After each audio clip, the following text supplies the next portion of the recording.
பிஸ்மில்லா அல்ஹம்துலில்லா வஸ்ஸலாத்து வஸ்ஸலாமு அலா ரசூலில்லா அம்மா பஅத். அஸ்ஸலாமு அலைக்கும் வரஹ்மத்துல்லாஹி வபரகாத்துஹு. பேரன்பிற்குரித்தான சகோதர சகோதரிகளே, முக்கியமான என்னுடைய மாணவ மாணவிகள், அல்ஹம்துலில்லா இறை அருளால் தொலபுல் இல்ம் அகாடமி எனக்கூடிய நம்மளுடைய அகாடமியினுடைய அறிமுகத்தை பற்றி, நாம் ஆரம்பிக்க இருக்கக்கூடிய பாடத்திட்டத்தை பற்றி நாம் அறிமுகப்படுத்தி ஒரு வீடியோவையும் அது சம்மந்தப்பட்ட செய்திகளையும் போஸ்டர் நம்ம வெளியிட்டோம். ஒரு வாட்ஸ்அப் கம்யூனிட்டி நம்ம க்ரியேட் பண்ணி அது அல்ஹம்துலில்லாஹ் உங்களுக்கு மத்தியில் நம்ம ஷேர் செய்தோம்.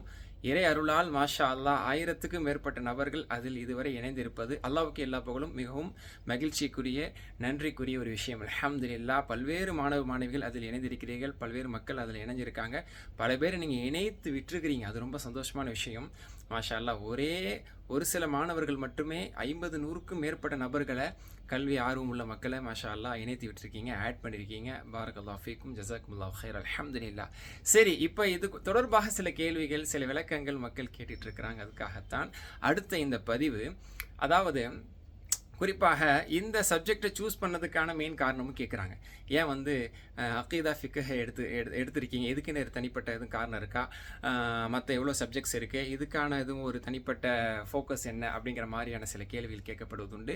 அதே மாதிரி இன்னும் இதில் எந்த மாதிரி நீங்கள் கொண்டு போக போகிறீங்க, என்ன மாதிரியான விஷயங்கள் இந்த அக்கீதா ஃபிக்ஹில் இடம்பெற போகுது, என்ன மாதிரியான விஷயங்களை படிக்க போகிறோங்கிறதும் தொடர்ந்து கேட்குறாங்க. ஒரு சில விஷயங்கள் இதுக்கு முன்னாடி வெளியிட்ட வீடியோலேயே நம்ம குறிப்பிட்டிருந்தோம். இருந்தபோது இந்த சில கேள்விகளுக்கு பதிலளிக்கிறாங்கிறதுக்காக இந்த பதிவு. அதாவது ஏன் அக்கீதா ஃபிக் அப்படின்னு சொன்னா, இதுதான் நபி வழி. ஒரு சுன்னாவிலிருந்து ஹதீஸிலிருந்து இதற்கு நான் பதிலளிக்கலான்னு விரும்புகிறேன்.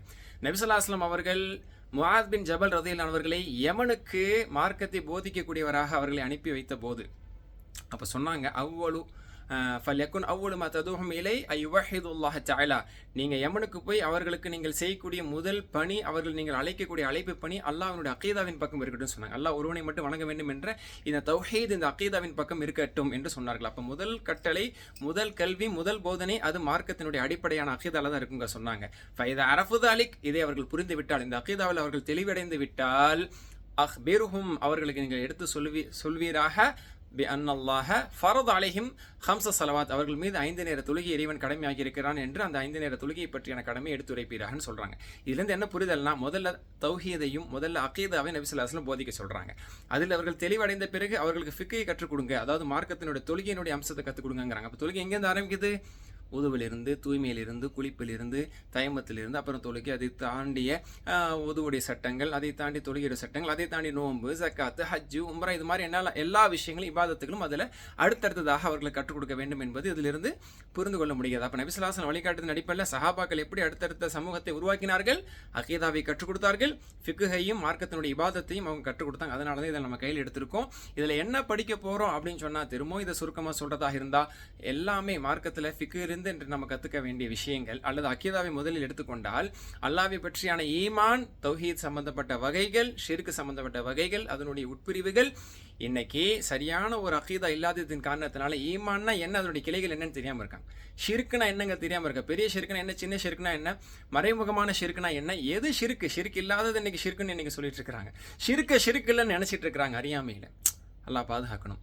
அதே மாதிரி எது பிதத்துன்னு தெரியாமல், பிதத் இல்லாததை பிதத் என்றும், பிதத் இல்லை என்றும் நினைத்து கொண்டு இன்னைக்கு மக்கள் கண்மூடித்தனமாக அல்லது தவறாக வழிகாட்டப்படுவதன் காரணத்தினால், அல்லது ஒரு பெரிய விழிப்புணர்வு இல்லாததன் காரணத்தினால் இப்படிப்பட்ட சூழ்நிலைகள் சமூகத்தில் இருக்கிறத நம்ம பார்க்க முடியாது. அதனால சரியான அக்கீதாவை தெரிஞ்சுக்க போகிறோம். அல்லாஹ்வை பற்றி, மறுமை பற்றி, கியாமத்தை பற்றி, அதே போன்று இறை தூதர்களை பற்றி, இறை வேதத்தை பற்றி, அதே மாதிரி விதியை பற்றி, இது எல்லாத்தை பற்றியான சரியான கொள்கை விளக்கத்தை நாம் தெரிந்து கொள்ள போகிறோம். மறுமையினுடைய நிகழ்வுகள் எவ்வளோ இருக்கு, உயிர் கொடுத்து எழுப்பப்படக்கூடிய அந்த நாள் எப்படிப்பட்டது, கபருடைய வாழ்க்கை எப்படியாப்பட்டது, உயிர் கொடுத்து படக்கூடிய அந்த மஹ்ஷருடைய மைதானம் எப்படிப்பட்டது, அங்கு விசாரணை இருக்கிறது, கௌசர் தரகத்தில் தண்ணீர் பெற்று அருந்தக்கூடிய சூழ்நிலை இருக்கிறது, அர்ஷுடைய நிலையில் இருக்கிறது, அமல்கள் இடைப்படப்படுவது இருக்கிறது, சிராத் பாடத்தை கடக்க வேண்டியது இருக்கிறது, நரகம் இருக்கிறது, சொர்க்கம் இருக்கிறது, எல்லாம் சம்பந்தப்பட்ட விஷயங்கள் அக்கீதா பாடத்தில் தெளிவுபடுத்தப்படும். அது போக பல்வேறு கொள்கை குழப்பங்கள், சரியான உண்மையான கொள்கை என்ன என்பது பற்றின எல்லாமே இன்ஷா அல்லாஹ் அக்கீதா பாடத்தில் நமக்கு வேறு ஆணிவேராக நம்ம படிப்போம். அது சம்பந்தப்பட்ட முக்கியமான நூல்களிலிருந்து, நமக்கு சஹாபாக்களுடைய விளக்கங்களிலிருந்து நமக்கு கிடைத்திருக்கக்கூடிய இதுவரை இமாம்களால் எழுதப்பட்ட தொகுக்கப்பட்ட சிறந்த நூல்களிலிருந்து நம்ம அதை பார்க்க போகிறோம்.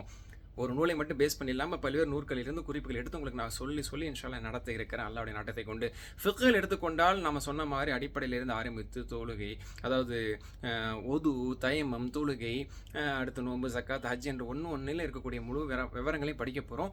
ஒரே ஒரு சிந்தனை சார்ந்த ஃபிக் என்று அல்லாமல் அறிஞர் பெருமக்களுடைய கருத்துக்கள் இதில் என்ன இருக்குது, மதுஹப் இமாம்களுடைய ரீதியில் இதில் என்ன விளக்கங்கள் இருக்குது, அதை நம்ம ஏன் படிக்கணும், அந்த கருத்துக்கள் சரியா, மதுஹப் என்றால் என்ன, அதிலிருந்து உங்களுக்கு விளக்கங்கள் கொடுத்து எந்தெந்த மதுஹபில் அல்ல எந்தெந்த இமாம்கள் என்னென்ன விளக்கங்கள் சொல்லியிருக்காங்க, அதில் குர்ஆன் சுன்னாக்கு நெருக்கமான நிலைப்பாடு என்ன, அதில் அந்த கருத்து வேறுபாடுக்கான காரணம் என்ன, நம்ம எதை சார்ந்து இருப்பது சிறந்தது, நம்மளுக்கு என்ன மார்க்க அறிஞர்கள் வழிகாட்டி இருக்கிறாங்க, இது எல்லாத்தையுமே உள்ளடக்கி சட்டத்திட்டங்கள் எல்லாத்தையும் நம்ம பார்க்க போகிறோம். ஏன்னா இந்த யதார்த்தத்தில் இன்றைக்கி என்னென்னா மக்களுக்கு ஃபிக்ர் ரீதியிலையுமே ஒரு பெரிய விழிப்புணர்வு இல்லை.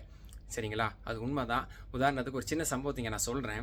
நபி ஸல்லல்லாஹு அலைஹி வஸல்லம் காலத்தில் அபூதாவூதில் இந்த செய்தி பதிவாயிருக்கு. நபி ஸல்லல்லாஹு அலைஹி வஸல்லம் காலத்தில் ஒரு மனிதருக்கு தலையில் காயம் ஏற்பட்டது, பெரிய காயம் ஏற்பட்டது. ஃபஹ்தலம, அவருக்கு குளிப்பு கடமை ஏற்பட்டுச்சு. அப்போ அவர்கிட்ட ஃபஅமரு பிஹ்திசால், அவர் குளித்து தான் ஆக வேண்டும், குளிப்பு கடமை ஆயிடுச்சு, அவர் குளிச்சு தான் ஆகணும், என்ன வந்தாலும் குளிச்சாகணும்னு சொல்லி அவருக்கு ஃபத்வா கொடுத்துட்டாங்க. ரசூலுல்லாஹ்ட்ட கேட்காம அவரவர்களே அவங்களுக்கு தெரிஞ்ச சட்டத்தை வச்சு குளிச்சு தான் ஆகணும்னு சொல்லி ஃபத்வா கொடுத்துட்டாங்க.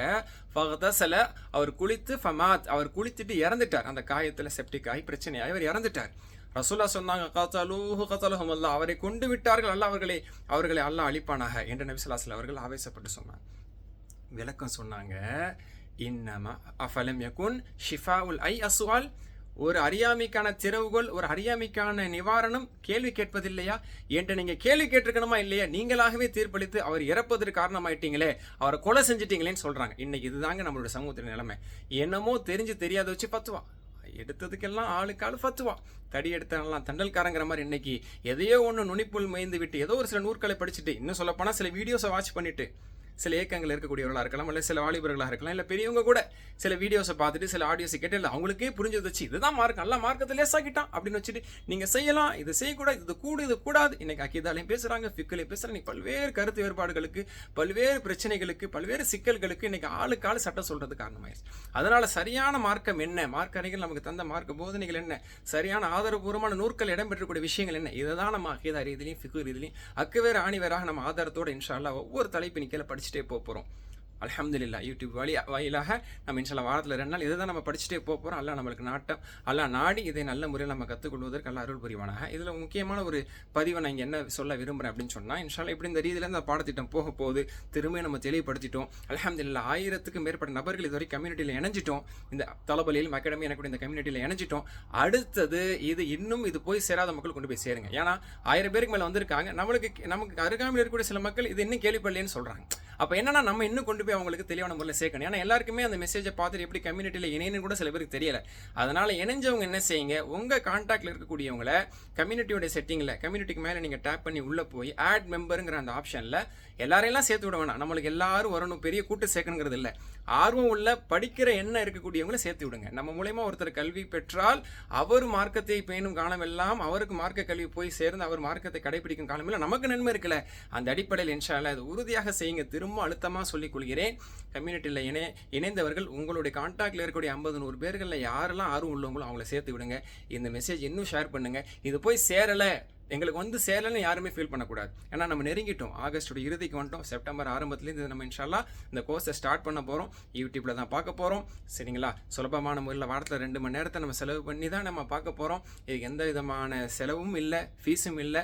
ஃப்ரீ கோர்ஸ் அப்படிங்கிறதுக்காக இது ஏனோ தானமாக இருக்கும், உங்களுக்கு இவ்வளோ தான் ஆக்சஸ், உங்களுக்கு இவ்வளோ தான் அப்படிங்கிற மாதிரி நம்ம சொல்ல மாட்டோம். ஒரு இடத்துல நம்ம ரெஜிஸ்டர் பண்ணி படித்தா என்ன முக்கியத்துவமும் எந்த அளவுக்கு கன்சிடரேஷன் இருக்கும் அது எல்லாமே இருக்கும். உங்களுடைய கருத்துக்கள் வரவேற்கப்படும். உங்களுடைய ஆலோசனை எது இருந்தாலும் நீங்கள் இன்ஷா அல்லாஹ் சொல்லலாம். பாடம் ஆரம்பித்த பிறகும் சரி, எல்லாத்தையுமே நம்ம உள்வாங்கி எல்லாத்தையுமே அனுசரித்து எல்லாருக்குமானதாக இது சிறப்பான முறையில் கொண்டு போக வேண்டும் என்பதுதான் எண்ணம். ஆனால் இதில் ஆயிரக்கணக்கில் மக்கள் இணைந்து பல ஆயிரக்கணக்கான மக்கள் இதில் பலனடைய வேண்டும், அதனுடைய முழு நன்மை நம்மளுக்கு வேணும் அப்படிங்கிறது மட்டுமே உறுதியான ஒரு குறிக்கோளாக இருக்கணும். இதுக்கு எல்லாருடைய பங்களிப்பு முக்கியம். அந்த ரீதியில் இன்ஷா அல்லாஹ் இன்னும் தீவிரமாக இதை எல்லா இடத்துக்கும் கொண்டு போங்க. இந்த வாட்ஸ்அப் லிங்கை மட்டுமே தனியாக ஸ்டேட்டஸில் வைங்க, வாட்ஸ்அப் லிங்கை மட்டுமே மெசேஜாக நீங்கள் அனுப்பிவிட்டு இணைங்க. பாடத்திட்டத்தை பற்றி சொல்லுங்கள், இந்த வீடியோவை அனுப்புங்க, சேர சொல்லுங்கள். நம்ம கான்டாக்டில் இருக்கக்கூடிய இஸ்லாமிய சமூக மக்கள், ஆண்கள் பெண்கள் எல்லாருமே தாராளமாக இந்த கம்யூனிட்டியில் இணையலாம். யார் நம்பர் யாருக்கும் காட்டாது. நீங்கள் இணைச்சே விட்டாலும் அட்மினுக்கு மட்டும் தான் நம்பர் காட்டுமே தவிர வேறு யாருக்குமே காட்டாது, உங்களுக்கு மட்டும் தான் அது காட்டும். இந்த ரீதியில் தான் இருக்கும். முழுக்க செக்யூரானது, சேஃபானது, குரூப்பும் சேஃபானது. இந்த பாடத்திட்டத்தையும் சுலபமாக நம்ம யூடியூப் மூலியமே பார்க்க போகிறோம். ஜூம் வச்சா கூட சிலருக்கு அது இன்கன்வீனியன்ட்டாக இருக்கலாம். அதனால் யூடியூப்லேயே பார்க்க போகிறோம். விடுபட்டால் யூடியூப்லேயே நம்ம என்ன செய்யலாம், அந்த ரெக்கார்டிங்கையும் இன்ஷால்லா பார்த்துக்கலாம். நீங்கள் குறிப்பு எடுத்துக்கலாம். மாஷால்லா, ஒரு இடத்துல நம்ம கட்டணம் செலுத்தி ஒரு ஃபிக் ஆக்கி அதை எப்படி கற்றுக்குவோமோ அதை விடவே சிறப்பாக இன்ஷால்லா இங்கே கற்றுக்க முடியும். அப்படி அந்த அளவுக்கு இது சிறப்பாக நடக்க இருக்குங்கிறத திரும்ப உறுதியாக நான் நல்லாவே முன்வைத்து, இறைவனிடத்தில் ஆதரவை முன்வைத்து நான் இன்ஷால்லா அந்த கருத்தை திரும்ப பதிவு செய்கிறேன். இன்ஷால்லா இன்னும் சில நாட்களில் இந்த கோர்ஸை நம்ம நல்லபடியாக ஆரம்பித்து நம்ம இது சிறப்பாக முறையில் கொண்டு போய் சோனத்தினுடைய ஒரு பாதையாக அல்லாஹ் இதை அங்கீகரித்து, கல்வியினுடைய இந்த பாதை சோனத்துக்கான பாதையாக ரசூலா சொன்ன மாதிரி அல்லாஹ் அங்கீகரித்து சோனம் வரை நாம் செல்லக்கூடிய நல்ல நசீபை அல்லாஹ் நம் அனைவர்களுக்கும் தந்தருள் புரிவானாவாக இருந்தால் அல்ஹம்துலில்லாஹி ரப்பில் ஆலமீன். அஸ்ஸலாமு அலைக்கும் வரஹ்மத்துல்லாஹி வபரகாத்துஹு.